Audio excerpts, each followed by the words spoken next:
Namaste. A warm welcome to the anniversary talk of the Institute of Human Study. The topic for the day is Study and Practice of Indian Art as a Great Tool for Integral Education by Dr. Narendra Joshi. If anyone asks me what is it that was most special in my education at the ashram school, I would say it was the education of the vital.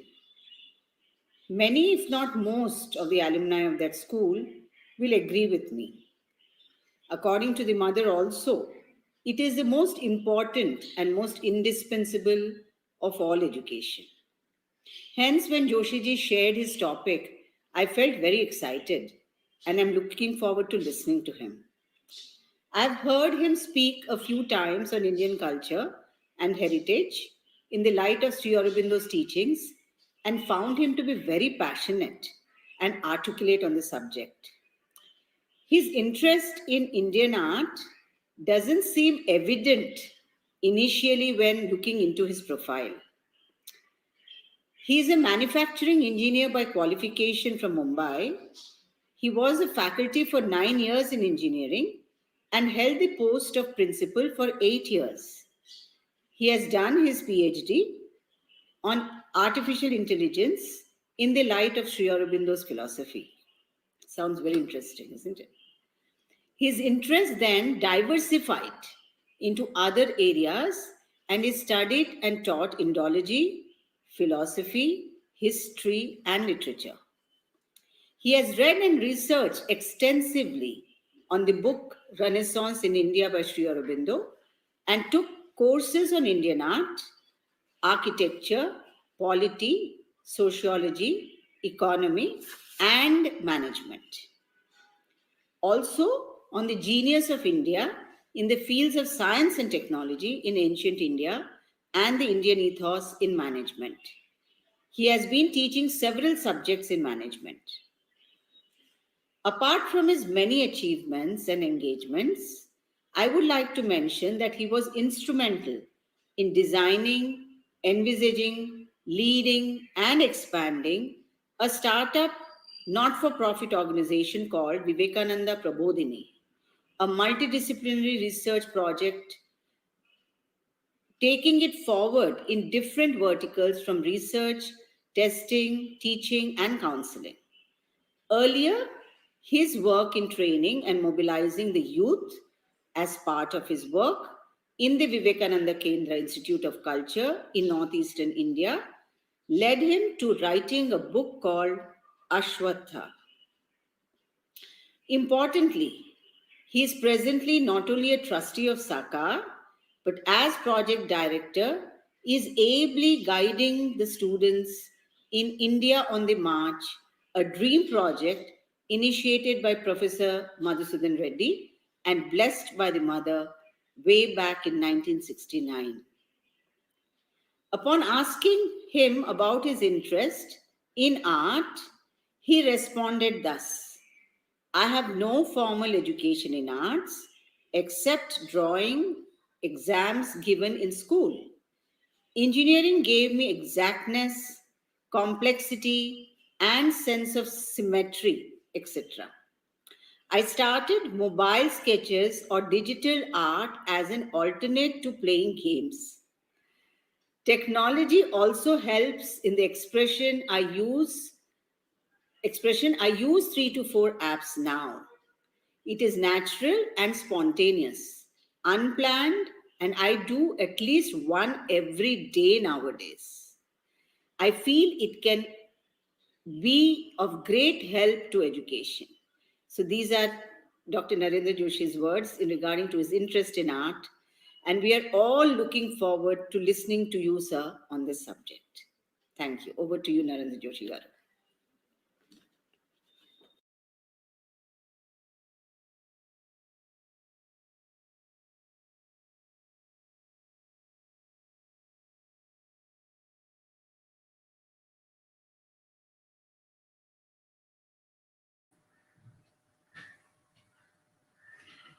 Thank you so much. Pranam to all of you.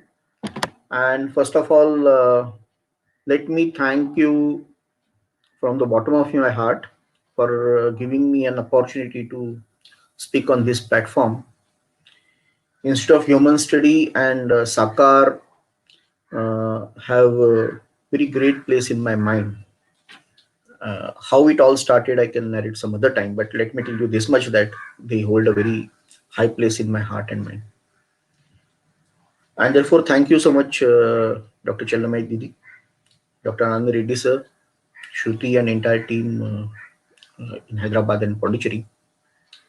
As you rightly said, I developed art out of my spontaneous, expression of something. Apart from school exams, I have not got any formal training, and I started doing that when I was reading Sri Aurobindo. More and more, I was reading him and reading Swami Vivekananda.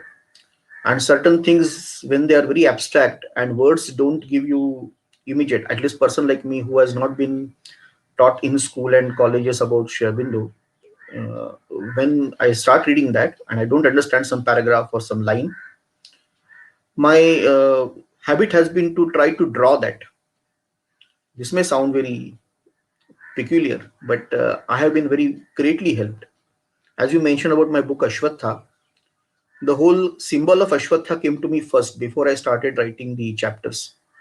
Again, I realized that Sri Aurobindo has quoted it, Swami Vivekananda has quoted it, Chinmayananda has quoted it. Almost all the people who thought of India, they have quoted this. So I am coming to that in my narration, how the uh, thinking with pattern, thinking beyond words can actually help. And that process, art education is a great tool. So just to bring to that sort of point, I'm sharing the screen with my PPT. And if you have any queries, please write in the chat box. At the end, I will be trying to answer that. And please tell me if I'm able to show you this PPT. I'm just going through the narration. Am I able to show this on the screen? The study and practice of Indian arts as a great tool for integral education. Can you just unmute and confirm? Arush,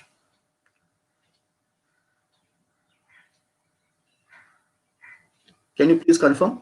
Yeah, we are able to see, Is sir. unmuting? Yeah, we are able to see.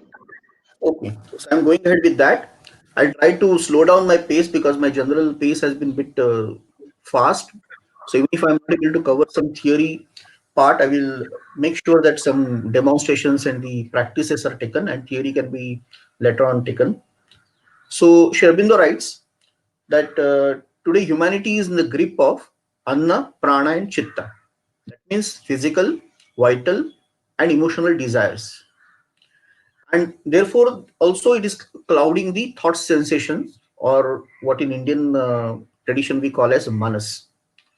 And beyond this manas is buddhi, and beyond buddhi is that which we are seeking. Yo buddhi paratastu saha, says Bhagavad Gita.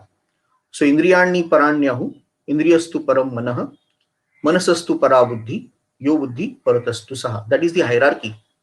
But the problem is, instead of the inside guiding the outside elements, today the outermost is clouding the, that is the physical, vital, emotional is clouding the thought sensations, and thought sensations are clouding the buddhi. So, what is the real, you can say, uniqueness of human being or being human?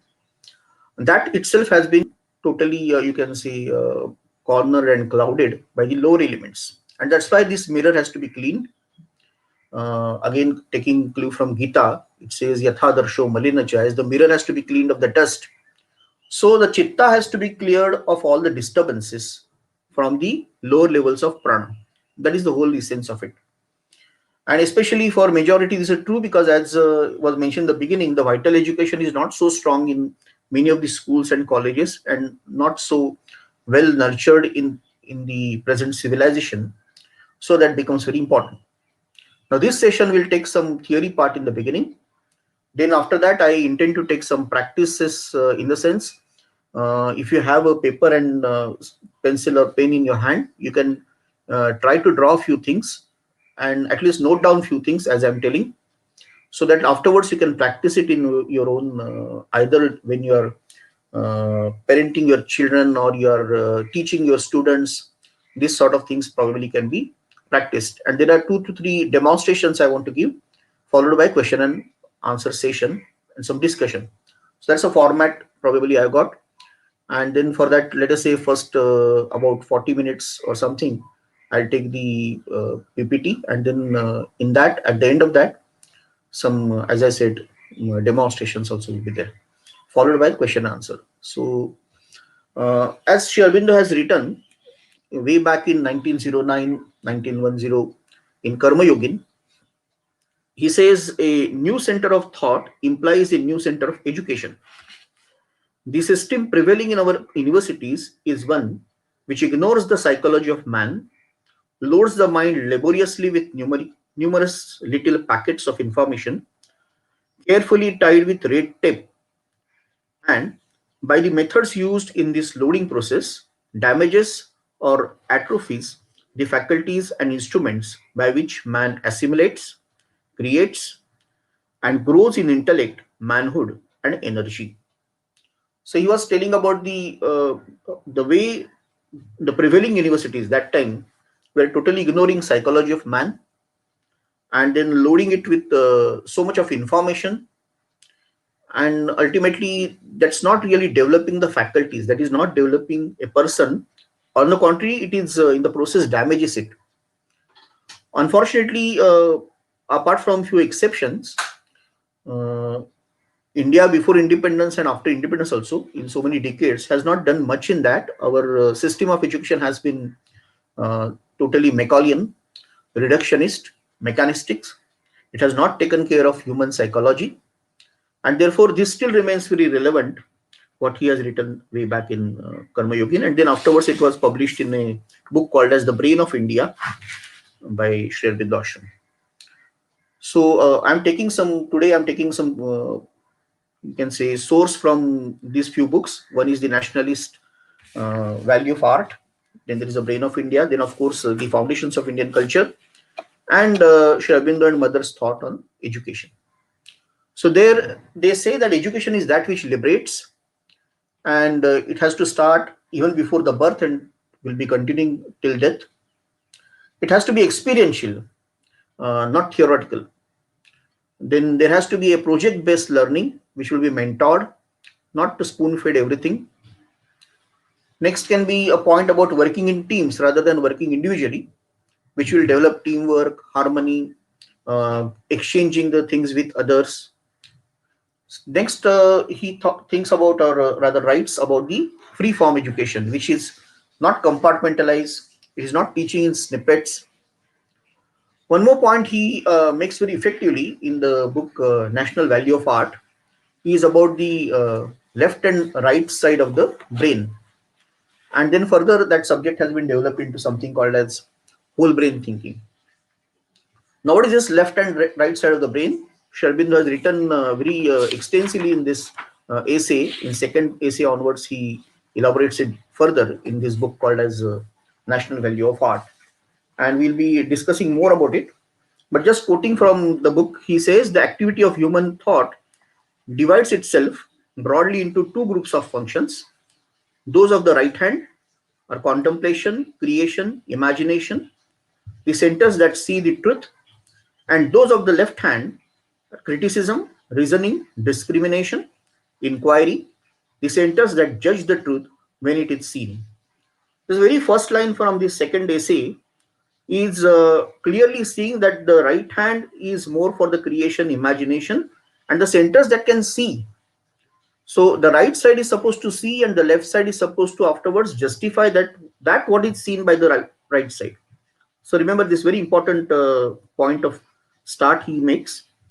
And then in education, the latter are fostered by scientific and manual training. But the only quality of right hand that this education fosters, that means the prevailing education fosters, is observation. And for this reason, a purely scientific education tends to make thought keen and clear sighted within certain limits, but narrow, hard, and cold. So that's how he narrates, and wonderfully it goes ahead. Please read through these essays. I found them extremely enlightening for me, and that also answered me why I'm thinking sometimes in the patterns, and sometimes I think of drawing some sketches rather than going through the words from the scientific paper also, because there is a left and right hand. We are going to take it in more detail in the coming slides. And then integral education says that it has to be at the all levels. For example, it will start with the physical, but then vital, mental, psychic, and then ultimately spiritual. All the panchakoshas, which are mentioned in our scriptures in Upanishads and all other treatises, they have to be equally nurtured and educated. And there is nothing like one is more prominent or more important than the other. All are equally important. And purely mental education, as we say, can become very limited and cold. That's why physical, vital are also very important.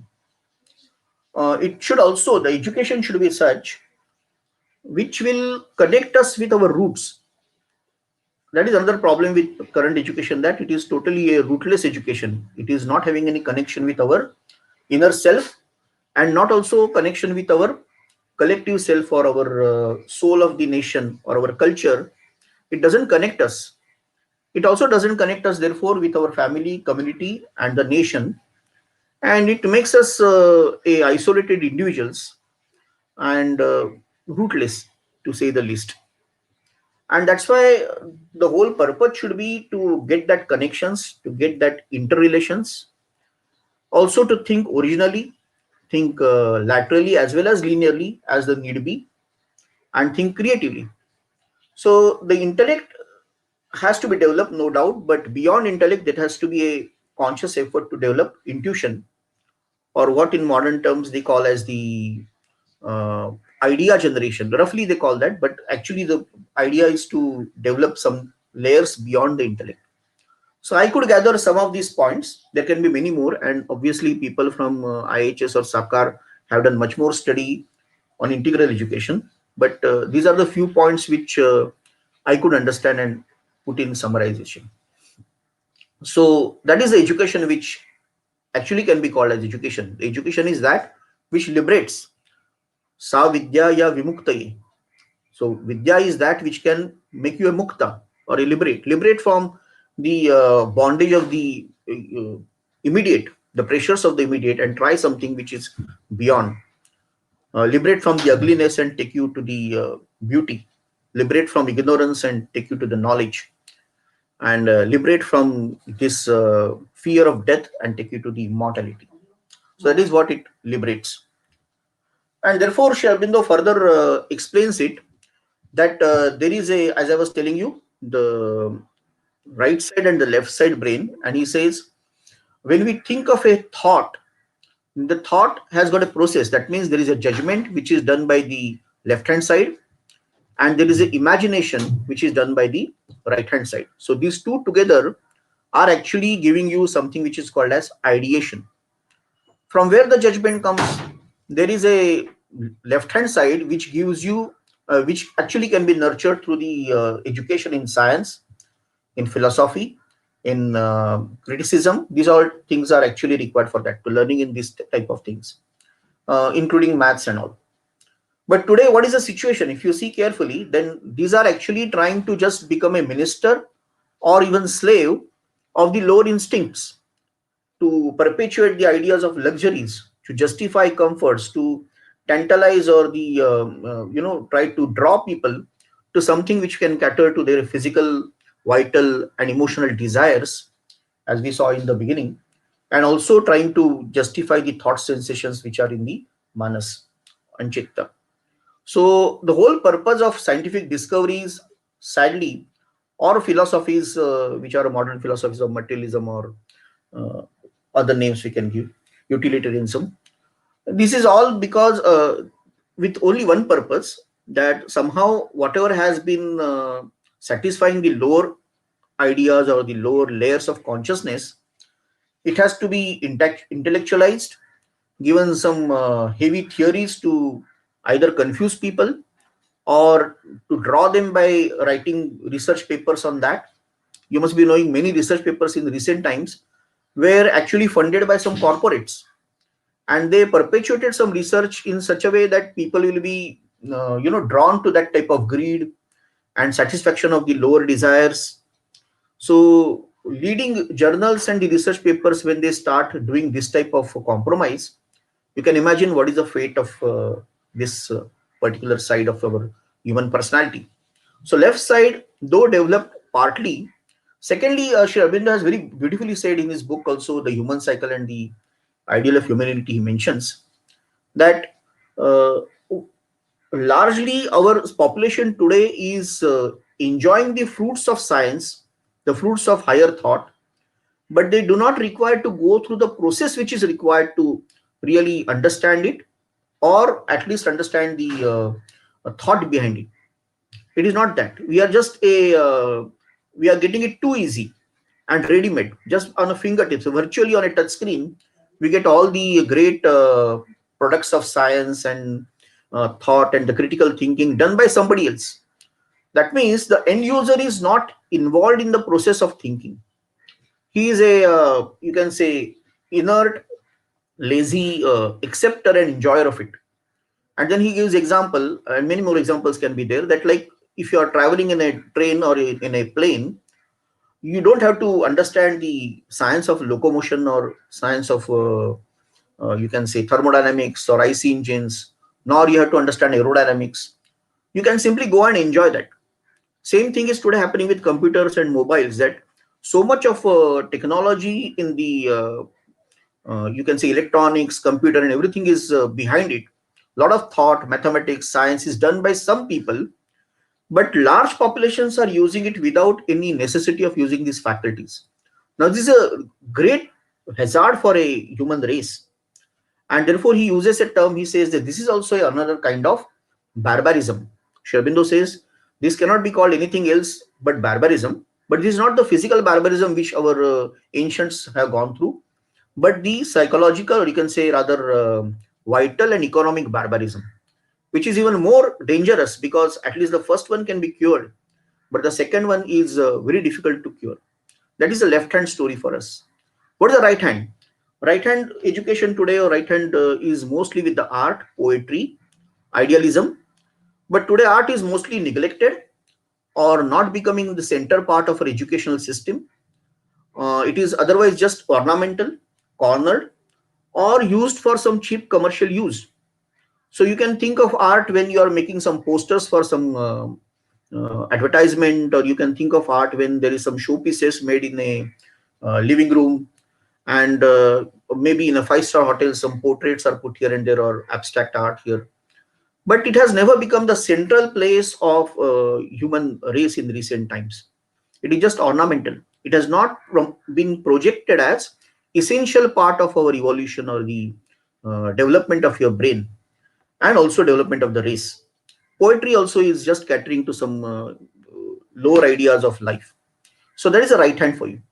And this he wrote back. I feel so thrilled by reading this, because he has written this way back in 1908 to 1910, when Karma Yogin was written. These are some of the, I think, essays from that, which afterwards, around 1922, it came in the book form. And then you see the Western world. There are people who have been researching right now. I got some paper just because modern people like it when somebody from Western world, say Roger Sperry or Atkins or Williams, they are all talking of that. We feel okay, this must be some great thing. And they are talking. Remember, Roger Sperry got a Nobel Prize for this in 1981. Whereas our master Mahayogi Sri Aurobindo has written that in 1908, 1909. Well, let him take the Nobel Prize with him, but the ultimate truth and the pursuit will keep with us. And that is why, this is right versus left. He also is telling exactly the same. Atkins is telling the same thing. That's why the next one or two slides I'm putting their point of view, only to make sure that people who are not connected with Sri Aurobindo's thoughts also should know how ahead of times he was telling, how accurate and the even more deep he was telling us things which are very, you can say, uh, in small fractions of it, the modern science has understood. So here he says there is a left mode of thinking, which is sequential, serial, focal, and convergent, sometimes symbolic and logical, whereas right side is parallel, simultaneous, divergent, intuitive, and holistic. Exactly the same what Karma Yogin he had written. And then there is left mode and right mode, where, let us say, one idea of cat. So left side will think in the words, whereas right side will immediately think of the image of it. Left side will think of some numbers, say 5 cats or some counts they take, whereas a right side will think of a pattern. Now this is a very important part, because when I go into the next part in mandalas and all, mandala is essentially a pattern, or yantra is a pattern. So the right side promotes the thinking in pattern, and it gives a relationship between the five. That's why when we come to the games, in one of the slide you will see dice making was a very important thing in Indian upbringing of people, because dice has got this form of five. You will never see five written like this in the numeric. It's a left side thinking. It's a fineness which we are talking, fineness or beingness, that is, or existing of that particular group. Then left side can think in parts, but whereas if you want to get the whole of it, the connected thing of it, then the right side is required. Left side can think of sequential things and the linear things, and typically cause and effect diagrams. But here we can think of simultaneity, patterns, and integrated thinking like connections. There are some other research papers. I'm not going in every detail, but for the people who are interested, they can see that there are a lot of work is done now on uh, limbic cerebral parts of the brain, whereas the right and the left side of it. That means there is four quadrant parts, four thinking cells. One is the imaginative experimental, the second is emotional and the interpersonal. So these two are on the right side, imaginative and emotional, interpersonal. Left side there is rational and theoretical, and then there is a order and safekeeping. Those who want to go in detail, I can give that detail to you. It also includes how the pedagogy of each part can be, how you should be teaching the imaginative self, how you should be teaching emotional self, how you should be teaching order self and the rational self. That can be taken, because these are the four thinking parts of it. And then how to promote that integral learning? There is a good amount of, a map is done for that. Whereas you have this particular zone where you can say right side up part of it, you can say the models can be made, some physical models or the conceptual models, analogies, metaphor, using images or mind maps for the mind journey, posters, videos, some association strategies, brainstorming, and role play. These are the ways you can teach this part. How can you teach this second part of it? You can teach it by, that is the limbic part and the right side part. You can teach it by drama, by telling stories, anecdotes, myth and parable.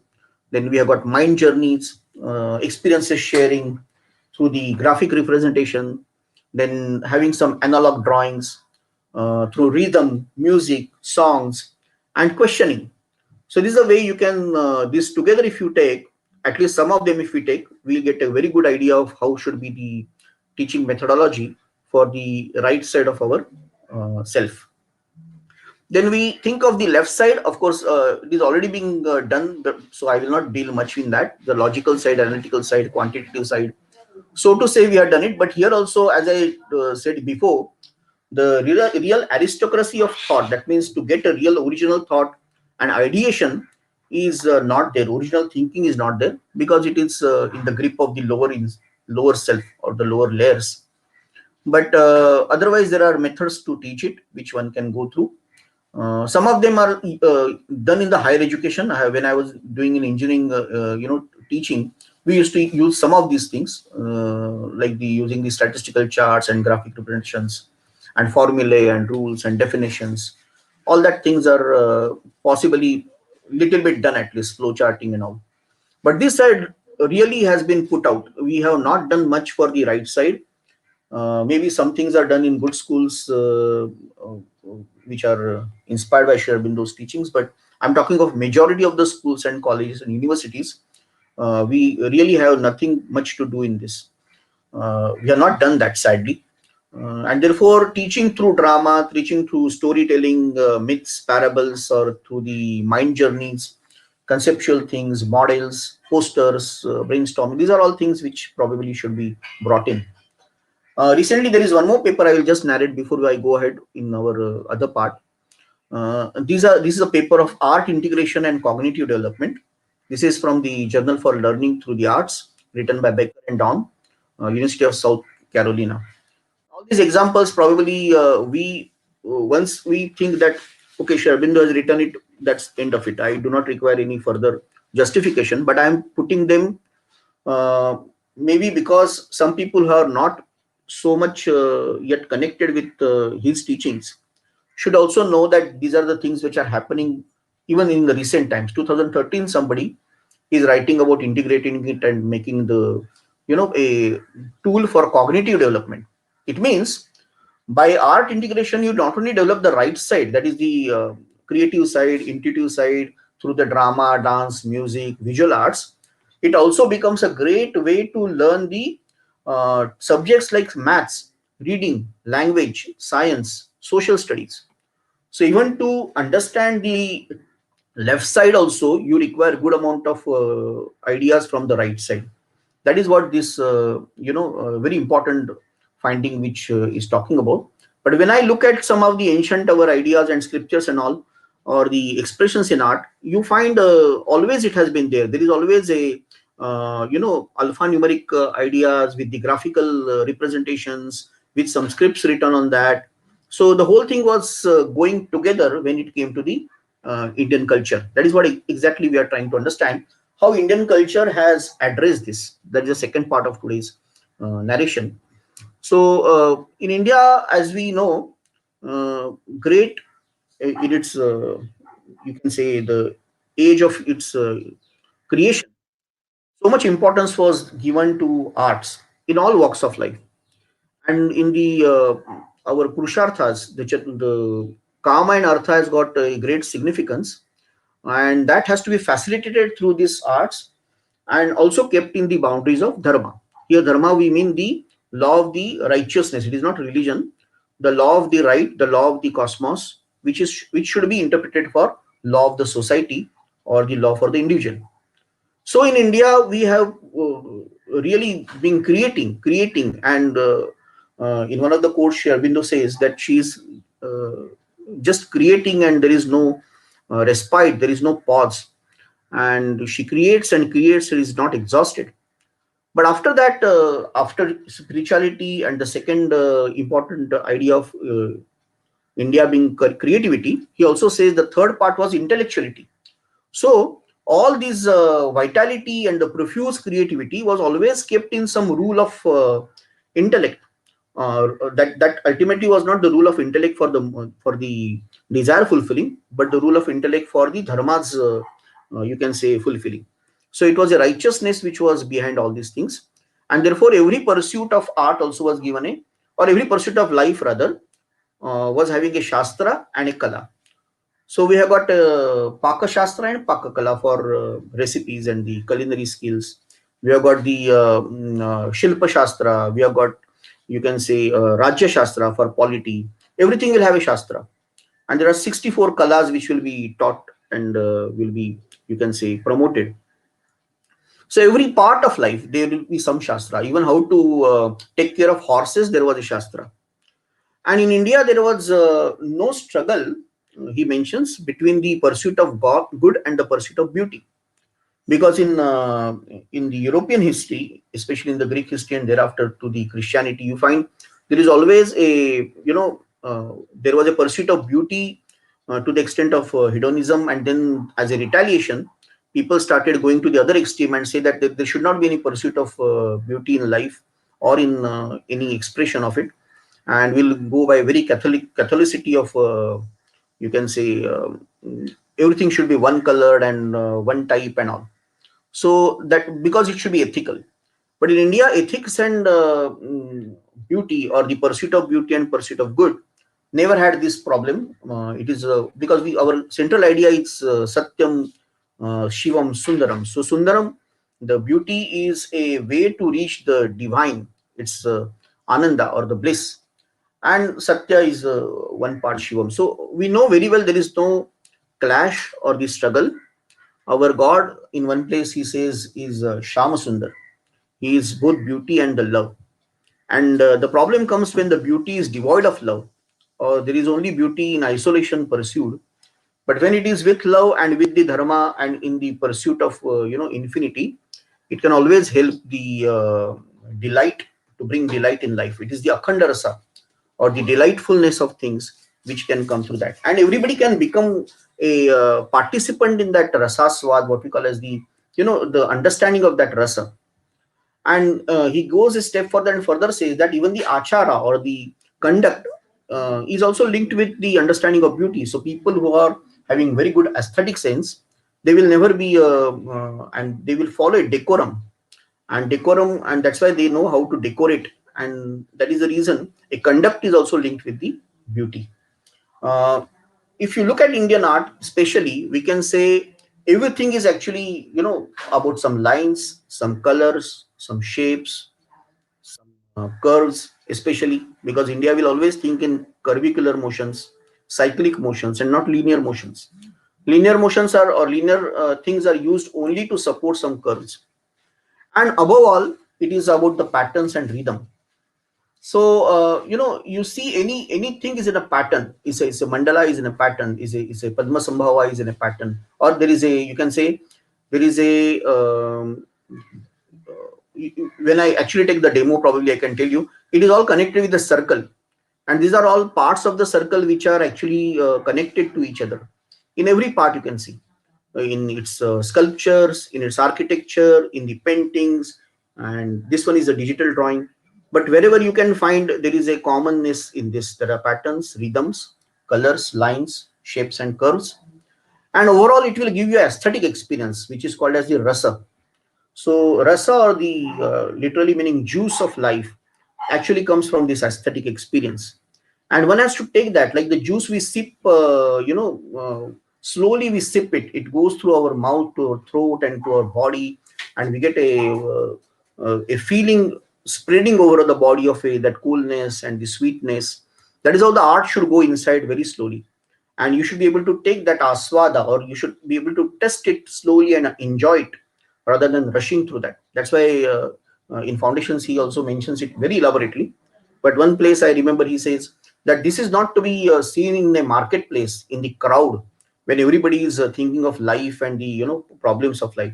Art has to be experienced in isolation when you are away from the crowd, maddening crowd. That's why most of our things were in forest or in caves, and you can enjoy it because you can become one with it there in silence. And that everybody need not be an artist, but definitely everybody should be a rasik. So that's why rasik or rasika are some names given by parents. But when I just asked curiously, what do you mean by rasika? They said, no, this is a good name. But Rasika is the one who can take the rasa very effectively, or Rasik is the one who can understand the that aesthetic experience and experience it either in drama or sculpture or anywhere. So Sri Aurobindo says that aesthetic side of people's culture is of highest importance, and it demands almost as much scrutiny and carefulness of appreciation as the philosophy, religion, and central formative ideas. So that aesthetic side is a very important side of our culture, and it needs as much as careful appreciation, not just appreciation, but very careful understanding and appreciation, criticism and scrutiny, as we have given the place to philosophy and the religion and other things. Art also should have assumed that position. And you can read the essays by Dr. Anand Kumar Swami or by Savitri Devi or by Sri Aurobindo to understand it, how this can provide really a passage from intellect upwards to the intuition. And here we see today time is not there. Otherwise, I could have talked a lot about only dance of Shiva. We can talk a lot about how the whole thing has quintessence of Indian art is in this particular image of Nataraja. How well it has been brought in, one can really go on talking, and how the modern science also has brought it again. Like the quantum physicist got this image when they were thinking of subatomic particles, the thought of Nataraja. Uh, so there is no pause. I was telling you before some time, and in the Renaissance in India, he gets this line that she creates and creates, is not exhausted, is not tired. There is so much of excess of ornaments, filled and crowded detail in every corner, turn of a structure and detail of design. There is no vacant space because in the pursuit of infinite, you need a pause from that infinity. You have to create something. Then only you can relax from that. So there is already something which is one and the unlimited in front of you. And all this art was through a vision. It was through a the artist was a yogin or a he had that experience of seeing the things. As in the quote in the beginning, I told that the right side sees it and the left side justifies what has been seen by the right. And the modern science now is justifying it. Where the rishis saw, we are justifying it now. When we say that there was a Shri Yantra in our olden system, today by tonoscope and applying the sound waves and all, we found the same picture of Shri Yantra when the Om sound was repeated. That means the left side is now trying to prove what already right side had seen. That's why they're called seers or the kavi or the minishi, that they are already seen it even though it has not been found by the logic. So all art reposes on some unity and all its details and all. He has a wonderful saying, whether few and sparing or lavish and crowded and full, must go back to that unity and help its significance, otherwise it is not art. So Sri Aurobindo says that it should repose on some unity. What is this unity? The unity of Atman with the Brahman, the unity of the physical with the vital with the mental, the unity of one with the many. So it should somehow, that unity experience should be brought. Science is also working in that direction, that ultimately the experience of unity should come. And therefore all these details which you see in front of you in painting or sculptures ultimately should give that experience of unity. He also says in one place that imagination was never a nautical in the palaces of rich, or not for entertainment of masses, by catering to the lowest common denominator. This is not the exact words he has used, but this is I'll just paraphrase it. Because today we find mass entertainment means doing something which the lowest person with the lowest possibility of intellectual understanding will also enjoy. And therefore everything becomes very cheap and sometimes in vulgar and dirty. Because you are thinking the mass entertainment means just catering to the lowest ideas of life. That's not the truth. On the contrary, imagination was a great door to the divine, and that's how it was used. a artist was a seer, a sadhak, or a yogin, and aesthetic experience was used for many things, including the chatta shuddhi or cleansing of the mind. So you see the images of it. You may not understand shastra behind it. You may not understand the penance or the tapas which has gone behind it, but you can still enjoy the aesthetics of it. So that is how they were able to bring it out. So in summary of this part, we can say art is the means of meditation used for religious ritual, its preparation, used for creativity enhancement, for therapy, as a therapy for psychosomatic elements. Today it is used. It is a means for soul finding. It can be used as a means for national unity and regeneration, for harmony of different beings and parts of the self. And this is one ink pen drawing. And when I go ahead, I will just tell you how it has been done. It is basically 5 circles. This circle in the center you can make out here, and there are 4 circles which are, each one is touching the center of the first circle. That is how this has been made. And in that again I have made the gradations, and then everything has been filled up by the ink pen. 4 different colors are used. Now why I'm showing you this is, this may look like a single drawing, but it has been the basis of our temple architecture. It is the basis of many of the yantras and mandalas, and it is basis of many other things, including the astronomical understandings. So remember this geometry which is there, and I will take it ahead, because art has got 3 layers. It is first for the aesthetic education, Sri Aurobindo tells us. Then the second step, it should do the intellectual education, and the third stage, it should be able to do the spiritual education. So some practices now, in the time which is there, I'm just suggesting some practices. Maybe some of them, some of you must have done it already, but few things which I could try in my work and I could think of, I just narrated here about 4 to 5 practices. So we can tell our students to make some games based on Indian culture. So this is the game. A Adupuli Attam is a game from based on the lamb and the tiger. Then this is the Chaurang, or the, the where the Duta was done. Some games are done just on the floor by making a. Again, you can see there is a matrix here, or there is a sort of yantra which I was showing you just now. And there are some dice games, and there are card games where having a precursor in Ganjifa and the other circular games.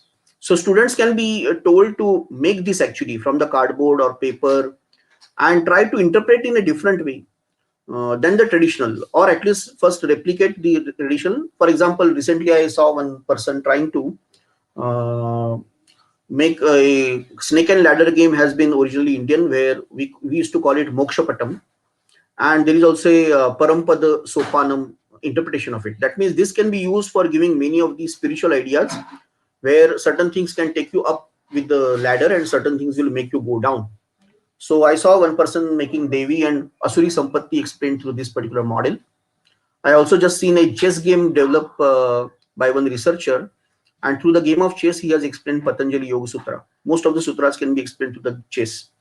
So this type of innovative ideas of they will also be subjected to at least the beginning, because this is the very first thing. Little bit of artistic making of it and coloring, and that they can do, and then they can go further. Then I'm telling you another exercise which I have tried. I have taken this type of workshops from school children to the college to the universities and teachers also. So what I'm narrating, many of things, some of them I have tried, some of them I intend to try now with all of you or similar minded people. So there was one exercise of complete the picture. So you give a smaller version of the picture or semi completed picture, and then tell the students to complete it, and how many ways you can complete it.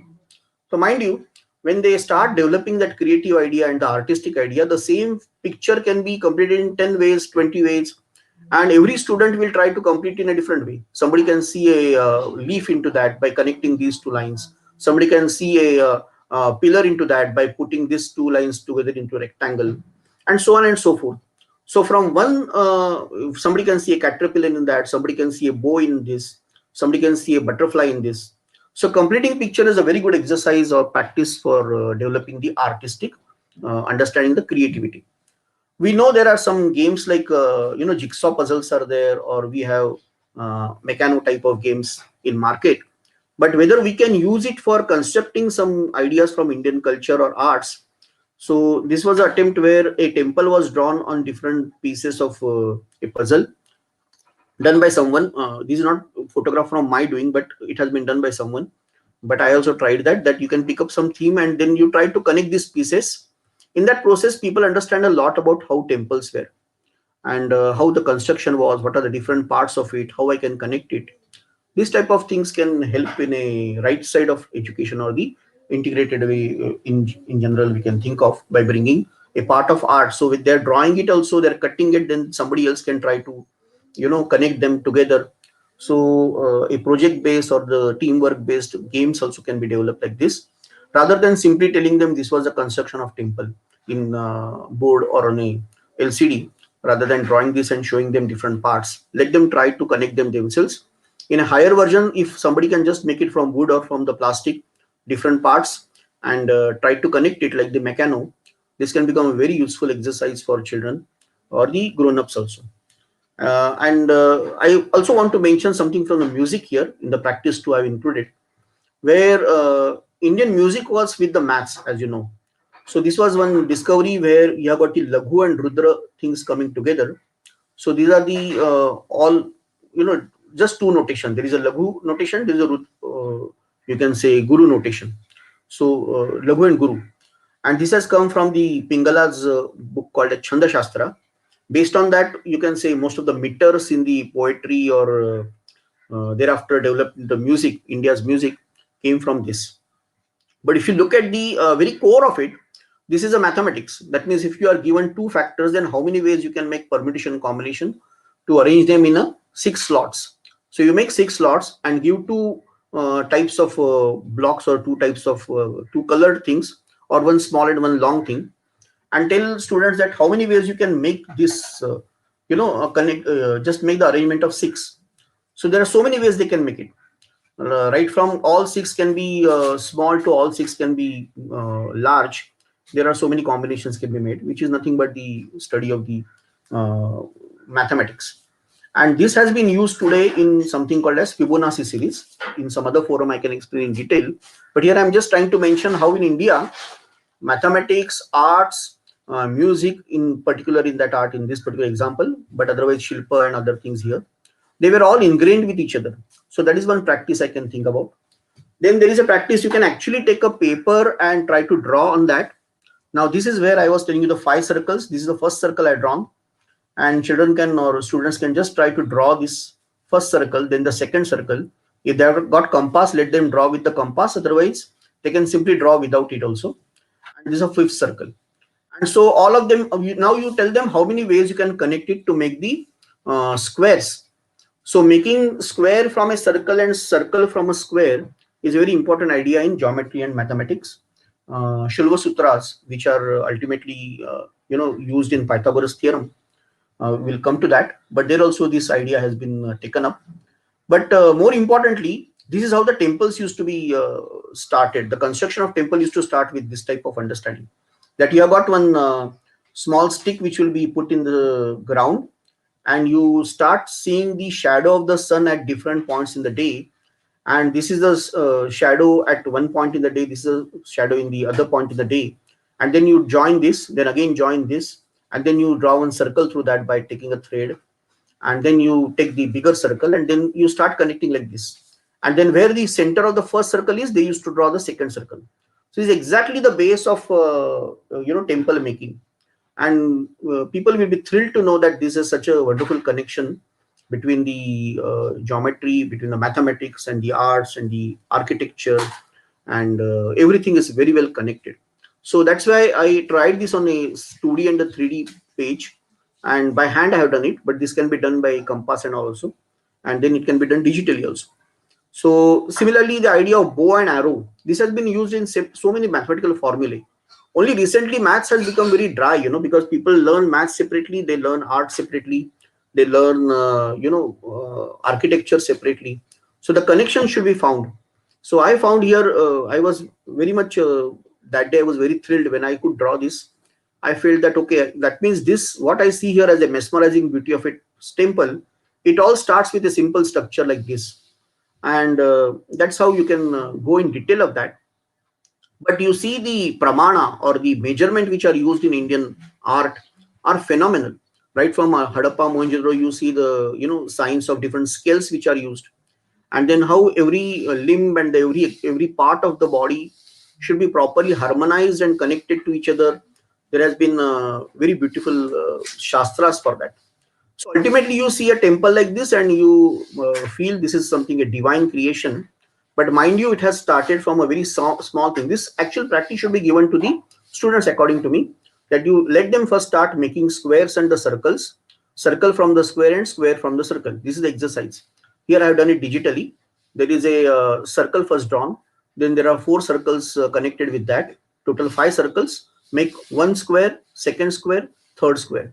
Now you start again making the further detailing of that, and you will get a wonderful mandala or the yantra from that, or you can also get something like a temple base. So when you see the temple base here, and you feel, my God, how these people must have thought of it. This is a konark, and this is also used in the dance and the sculptures, and every art is connected in India, and every art on the right side is also connected with the left side, mathematics and science and everything behind it. I think this exercise will be very wonderful understanding of how you can teach actually people to do that. And earlier the better, because I have seen, like Picasso has very famously said that everyone is an artist. The problem is when we grow up. So earlier we start that artist, thing which is there inbuilt or naturally by the birth. It will be still, kept alive rather than burying it like it happens with the grown-up people. So some of these tests and practices when I did with the grown-up people with principals and all, and then some students from first year were also there. One interesting thing I'll narrate. The score of the first year student was more than the principal. And then the principal came to me, and he said that there's something wrong. My score is lesser than this young boy. So then I told him, sir, it's nothing like it. He still has got that thing which was there in all of us from birth. And with your experience and hard work and your stress and all, probably you have a little bit, forgotten it. So this is the another practice I'm just giving, that there is a tangram puzzle which is there very much prevailing. There are number of parts are there. When they are all connected properly, it becomes a square. So square, right angle triangle, and just now I told you circle, they are all connected with geometry, with mathematics, and also with the arts. You can make a number of shapes with that. This is basically not from Indian culture, but the idea of right angle triangles is typically from Indian culture, because in Yajna Chitis, which are showing here, there were so many permutations, combination done with the right angle triangles. That's why the Shalva Sutras are having it. And another thing, jigsaw puzzles and other things you can try, where the temple architecture is exactly similar to the human body, and therefore they can be very effectively on one side of the puzzle you can draw the temple plan, and other side you can draw the human body. When the student connects the one side, automatically the other side will also get connected, and he will find that, my God, I mean, these are all connectable, they are all relatable. I can relate it by making small pieces like this. I can make a kuruma or a garuda, or I can make a ratha from this, or I can make a temple from this. So this in detail I can narrate afterwards if there is a more time and all, but just I'm telling, a lot of work has been done and can be further done to bring culture and the art and all, even for the learning of mathematics and science and geometry and algebra, apart from learning actual art, as I told you. And same thing can be done on computer graphics also, as I showed here. There is a lot of graphics which can be done today. Then from the folk art or the semi-classical, classical art, there are some examples, but maybe time may be running out, so I'm not giving. But we can do sketching, painting, performing art, drama, puppets. A lot of puppets can be made as a part of education, and children can be, told to find out the mechanisms in it, physics, laws of physics in it, plus the art in it. Everything can be done. And then paintings can be done. Music, of course, is there. Classical dances and the semi-classical dances are there. The war dances are very prevailing. So all over India, we find that there is a tremendous unity of expression. It has got the same Indianness all over, right from Manipuri dance to the Kerala dance, and Odisha to the Rajasthan. There is a careful maintenance of the Indianness, but a lot of variation also is there. This can become great tool for integral education, and detailing can be narrated. But this is a principally I have understood. A lot of things can be done. We can make replicas, we can arrange shows, we can tell them to write scripts and stage it, and then a lot of things can be done on that. But I'm just taking you through one small example in this time, and then we'll open it for question answers. One or two examples I'm taking. So this is the mandala which is done, and I'll just see if I will be able to show it to you in a very quick way, not taking the full thing, but at least you'll understand how it is executed in the media.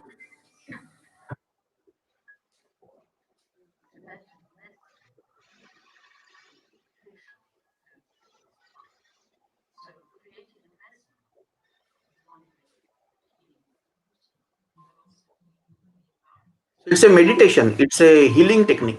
It is used for cleaning the environment.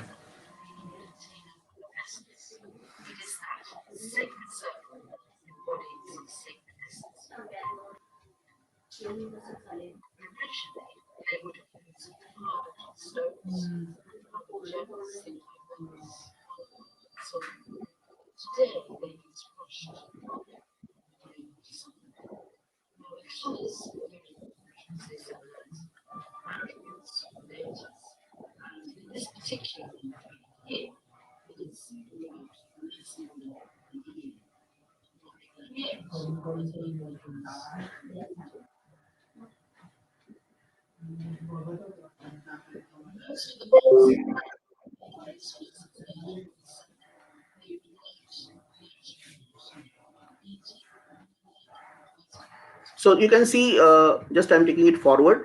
So after that, they will, there is a prayer and the meditation and ritual. Everything is involved in that. It's part of the training, and it's a group exercise, as you can see here.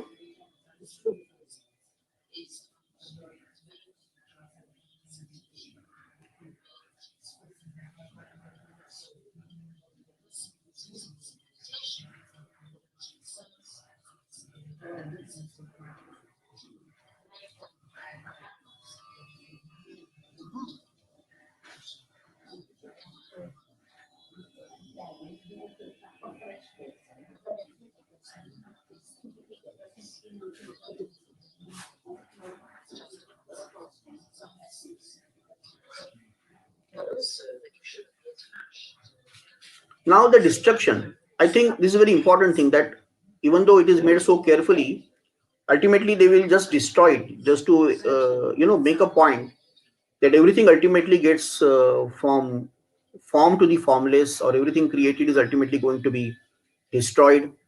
I think that's the biggest learning from this, because you get attached to what you create, and to keep yourself detached from what you have already created is a very difficult proposal, but you need to learn that according to this. So that is the one exercise. I'm not going through everything like this, but I just want to show you here how it is done, first through the geometry, because they don't do directly. He has used a paper and he is drawing very carefully some geometry, and then only it starts. So that is how you can say it has been done. And that is where probably we can just work of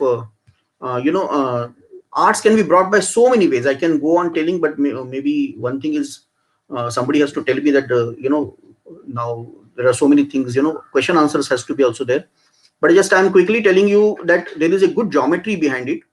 And then finally, I'll just give you one example, and then I will stop for question answers. That this is one digital art created for mandala. Again, I'll take in a fast forward mode, because the entire thing has taken about 30 minutes of recording. But I will, why I'm showing you this is what these Buddhist people are doing, or what our ancient sculptures are showing, or architecture is doing. You can also do it today by your mobile. Everybody is having mobile, as was mentioned in the beginning, that I started practicing it 3-4 years back, because I wanted to somehow come out of this mobile games. So I said, instead of games, let me try some sketches, and I learned. And then today I create a lot, but I want to show you one example how it has been created, because everybody may not be able to do big mandalas like this on the sand, but they can definitely do it on mobile. So this is, I'm just taking it a bit forward so that we can understand it more quickly how it has been done. And then I started now making it. I gone bit into deep into that, and then forms are now created. I'm creating a form because I given a formula for polar symmetry. I'm making it symmetrical around the axis, And now what I create in one sector is repeated in all the other sectors. Now it has been further enlarged. I have created something more in that. Like that, like just now we saw in quotation, there is no pause, there is no blind or there is no blank space in Indian architecture or sculpture. Same way here digitally, I'm making sure that every space is filled up. There is no gap. There is no element of the entire drawing which will be seen afterwards as a pause or a blank space. So that's another way I said the interpretation of Sri Aurobindo writes so deeply, and sometimes it can become very difficult to understand for people like me. So art helps me because when I draw a picture of that, what he has said, there is no pause. Okay, let me try one drawing when I don't take a pause. So I understand it easily. So this is a drawing now getting slowly made. That this mandala is getting created, and I take it forward just to save some time of us. And colors are getting filled up, and then more and more detailing has been done. And then as you go ahead, you'll find that every inch of it has been filled up now. That has been the whole hallmark of Indian artistic interpretation. And then I take that geometrical part of it, because what I've done is I have used the central and the centers. There are 4 different centers from which I have made the arcs, and then match them together, so it becomes a wonderful petal type of flower which has come in the center. Now you can see it. It has been slowly now taken out, and now it looks like a multiple petals are there. And by making digital, one advantage is you can do trial and errors. You can just try more and more, and then I'm just going forward because we can save time in that. So further detailing has been done into that. It goes further. Typically this has allowed me to remain silent and concentrate on something for at least half an hour, which I think is also big achievement for people like me who are very talkative. So we can keep quiet for some time. Our people around us also very happy that he is quiet, and it also gives me a something like a wonderful creation, the joy of creation. Then people interpret it in a different way, which I also don't know. Sometimes people say this is based on this, I know. Then I say good that you know, because I don't know what I've done, but it has just happened. So this is how you can create. You can also create. If somebody wants, I can give the small training or something, but it is doable. These apps are available, free, downloadable from the Play Store. For one drawing, sometimes I used one app, two apps, sometimes 3 apps, and then ultimately the drawing will be complete like this. So this is one small example I wanted to give you, where the entire thing ultimately, but it goes to a lot of combinations, permutations, trials, but the end product is enjoyable. You can see the end product here. So with this small narration, I stop because I think I should not take time beyond my time. I should leave it for question answer also. So I'm just taking it back to question answer. We have got another 20 minutes with us. I will like to take some questions at least, so that we can practice this, because my idea was there is a lot of theory, but we should not be only in theory. We should give it to our children, to our students, to our even teachers training. This can be a useful tool. That was the idea. That's why I showed some practices, also suggested some practices, and showed one or two demonstrations. There are many which can be done, but I will go back to the questions now. Should I take the questions? Yes, thank you for such an insightful session in this Sunday morning. And I would like to just take one or two questions because the time is running, and even the thank you note is also there. So, one question I would like to just read out for you. Yeah. So, how to create love and passion for art among the students who are completely driven by the influence of parents who inculcate monetary happiness and success in their child's mind. So, how to create love and passion for art? As I said, love and passion for art is right from birth there. As you know, as quoted that everybody is born artist, everybody is born creative. The problem is we forget it, or we are made to forget it. So here, when such cases come to me or have come to me, just recently I made one counseling for such case, where I told them that you take a okay, you don't believe in a person, you take a scientific test, and we give them some psychometric test. And in that test, the results, if you take a typically very well globally renowned test we can give, And then we'll bring Sherbindo and all later on. But initially, we'll give some tests which are developed all over. And then it is very clear from the test results that the child has got very good potential to become an artist. And when they see the results and they see the proper statistical, graphical part of it, I think that's for the modern parents or maybe the modern people, uh, this becomes useful. Even children also, when they see such test results, they feel, okay, I mean, I got equally good in this side, why not pursue it? Secondly, they should also be told that every possible career today has got great potential. So you should not only limit yourself to one type of career. There can be possibility of many careers. These two, three things we can use. Thank you, Bhaiya. So, and one more question I will take. How to develop original thinking is one of the question by Rajeshwari Didi. How to develop original thinking? That is the whole crux of the matter, because Sherbind also says that where is that aristocracy of thought? So if you go back to my slide number 2 or something, there was a ideation, which and thought comes from that. So thought has to come from both the judgment as well as the imagination. So we have to develop some constant conscious exercises for developing imagination and judgment. There are exercises for that. Some I've just mentioned in my practice part, that if you develop that type of thing, they can start thinking of imagination on one side and judgment on the other side. When both of them are done together, the thinking can become original. They should be in modern terms, they should be encouraged to think out of the box, or they can be thinking, laterally, out of the way, some new idea which has not been tried and tested.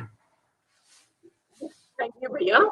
And lastly, I would like to know the basic app to start with those drawings, those geometrical Basic drawings. Basic basic app. app. Name any app. There is an app called as Sketch. You can download that. There is Okay. a called as Paint. Then there is an app called as PixArt. Then there is an app called as Autodesk. And there is an app also, Infinite Painter. So these five generally I use alternately. Anyone you can pick up. PixArt is for modification, so other things you can use for starting. So app like Sketch, Paint, Autodesk, and Infinite Painter can be beginning. Okay. Okay. Thank you, sir. And over to Anand Bhaiya, the chairman of Institute of Human Study, to conclude the session. Thank you, Bhaiya. Thank you. Thank you so much.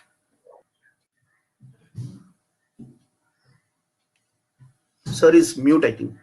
Please unmute, Bhaiya. Anand Bhaiya.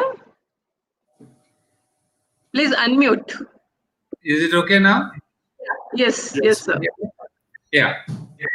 Well, I said, Narendra, it was as usual a great joy to listen to your talk. I mean, it's a very beautifully researched work, full of substance, and it is inspiring. Actually, I wish I would have been one of the teachers of SAICA to practice what you have given us. You see, you have given very beautiful ideology, ideas, and theory, and the practical side. And the beauty is all this that you have spoken was in the light of Sri Aurobindo. That is why you see the beauty is that how Sri Aurobindo can be implemented on the school level also. You see, that's what I've discovered. Otherwise, mostly we think, oh, Sri Aurobindo is meant for scholars and teachers and graduates and all that. But what I've understood with you is really Sri Aurobindo can be brought down, implemented, practiced on the day-to-day school level. And that is a great contribution you have given us, because I don't think we have ever thought in this line. And that is why I would recommend actually that the vision that you have given, one of the basic things is when Sri Aurobindo says India, the spirituality is this essence of Indian culture, Indian mind. Now, this is a very good statement. But when the youngsters go to ask you what is spirituality, how is it that India is a spiritual country, you have given us wonderful examples from temple building or the Buddhist art or this art or anything, where there is always a kind of a dedication. It's not just for the sake of earning money, not for the sake of jobs, And the most beautiful example you gave is the last design by the Buddhist artist. I mean, it is incredibly spiritual attitude that is spent hours on end and with such minute details that beautiful drawing they make. At the end of that, they just wipe it off. This is essence of spirituality, a complete detachment. You involve yourself as much as possible in the manifestation of beauty, and at the same time, you are fully detached. So this element, in fact, I see day to day. I'm sure in South India, most of us you have seen that when we make this mugu in front of this house, most of the ladies in the morning they come and make designs in the right order. And I often wonders with the pujas coming down, they make intricate designs. And within 10 minutes, a motorcycle comes or car comes, it wipes it off. They don't bother. They've just done it. They go back home. So this attitude of detachment and devotion to the divine is essentially there in our every life art activity. I think you have done a wonderful job to awaken us to this need of spirituality and how it is. And I would say, I would in fact, listening to you and realizing that Shravindo is possible to be brought down to school, I would recommend to Chela, the principal, and the registrar, and whoever it is there, the management, that you should come to SISA talks, give fortnightly to our teachers some basic talks on foundations of Indian culture. Because you have been telling us about original thinking, the questions are there and all that. But I think what we are lacking basically is an understanding of our own culture. Because in our modern ideas, the teachers have followed a kind of a rule and a syllabus and the rules and regulations of ICSE board and all that. But we are forgetting our own basics.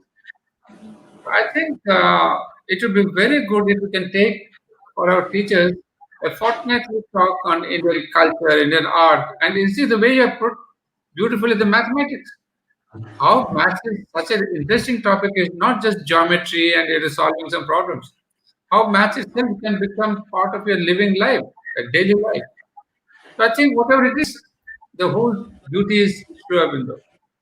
If you can really contribute to our school by giving this Sure. fortnight talks. And I've seen you have given beautiful lessons, practical things that could be done by maths teacher and arts teacher and science teacher. And ultimately, one of the things that you said is this oneness of knowledge, the unity of knowledge. This is what is lacking in our present education system. We have dissected knowledge into science and physics and this and that. That is what is the curse of our present education. We have dissected it, separated it in the sense that our own whole being is separated. Emotions are separated from the mind, and the mind is separated from the body. So what our Indian culture has taught us is the unity of the spirit. And exactly that's what Sri Aurobindo would say in his integral education. Integral education of body, mind, and life is exactly that. So we are getting back to the ancient ideal of the oneness of being, and through education, Sri Aurobindo has given us the same. And Narendra, you have given us wonderful examples and Thank you, pretty sir. inspiring. And I'm sure our teachers are inspired and have realized that how education can be more substantiated with an ideology. And this ideology, I'm sure, the Renaissance is the best book. I mean, no wonder, no doubt about it, no questioning. And of course, we have been Chela and we have been giving some talks, but I don't think we have ever connected the Renaissance with this education so beautifully. So here, with your back experience, with your experience of teaching and whatever you have done, I think you have gained the prize. So, as the director of Institute of Human Studies, I would really recommend you. I would really tell the teachers and the principal that do arrange some talks by Narendra. After all, Narendra is part of the institute. You are our trust member, so you're not an outsider to coming down. It is one of our own trust members who is helping our own institution. So Narendra, congratulations, dear. Come Thank back, you, sir. Thank you so and you much. are really beautiful. I wish this talk was also recorded and given to IOM teachers, IOM participants. We forgot that those people should have been opened or connected. Even now, it's not too late. It is on YouTube, and so you can link it with our YouTube and put it up to IOM students. But this is what is important. And I wish this goes to many schools. Because it's the first time I'm seeing FIC being connected with schools. And that's where you have gained a tremendously important point. So, dear, congratulations from Institute of Human Study, all praises to the school principals and teachers, and we really look forward to listening to you.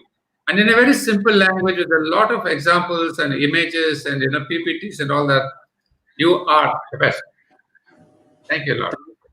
Thank you so much, sir. I'll be very happy to get connected with this study. Yeah, definitely. You have to because you have to SACAR and IOM. I also want to bring it to actual people, I mean, students and all. This has been my passion. I think that this is very important. See, right. Thank you, dear. Go Thank ahead. Thank you, Joshi. Thank you, and Bhaiya. Yes, thank you. Welcome.